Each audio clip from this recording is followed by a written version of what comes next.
So this video is going to be about names, but first we're going to talk about colors. They're real in that they're like different waves, they're sizes of the waves of the light that we see, but the categories that we put colors in, like brown and red and pink and stuff, those aren't real because they're just big sections of waves. The thing about colors is that the names of the colors might influence how we see them. For example, apparently there are some cultures that don't see the difference between green and blue because they don't have names for green and blue. They don't have separate names for that. It's just one thing. So they can't see the difference.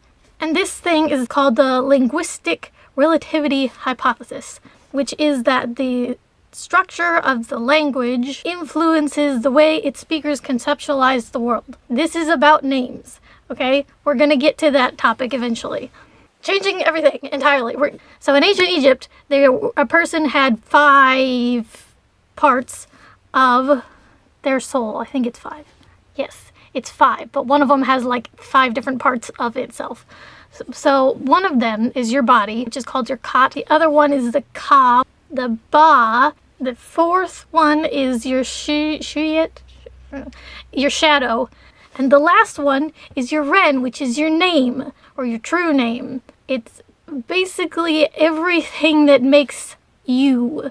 And the Egyptians believe that as long as your name exists, you still exist. And Egypt is not the only people to believe that names have power. That's like a European mythology. Don't give anything your full name or they'll get you. Don't do it. Another place where names are important is in a lot of different media. First of all, Doctor Who. We don't know the Doctor's name. We know their title. It's the Doctor. But the implications that are in the show is that if you know the Doctor's name, then you know them. Oh, also with the Doctor, they've got a lot of titles also, which is like scary names, like the Oncoming Storm. And then there was the Doctor of War. He had a lot of scary names for a while. And then they decided that it wasn't good because they didn't want to be a scary thing. They wanted to be the Doctor. They wanted to be someone who helps. It's important because it shaped how everyone in the universe saw the Doctor, and it shaped how the Doctor saw themselves also. This sort of your name being who you are shows up in Moana also at the end. So she goes up to Te Kā and she's like, I know your name, and the whole lava monster thing, that's not you.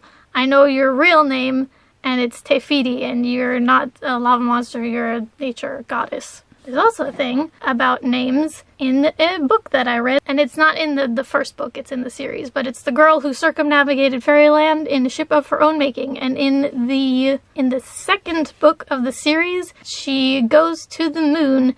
It's a long story, but the llama tells her the secret that you find out if you go to Pluto, which is what others call you, you become, which is important. What people are calling you, you take into yourself and into your personality, and it affects how you see yourself and how other people see you. So the point is, you should be conscious of what people call you and what you call other people and what you call yourself, because it matters. It sort of changes who you are and how you see yourself. So you see how the colors and the language thing kind of like brings it all back around. And the thing about the llama on the moon and the secret of Pluto, what others call you, you become, is only half of what they were supposed to learn from Pluto, because they didn't actually go to Pluto, they just got it secondhand. So the second half of that is that everyone can call themselves whatever they like. So you call yourself what you wish to become.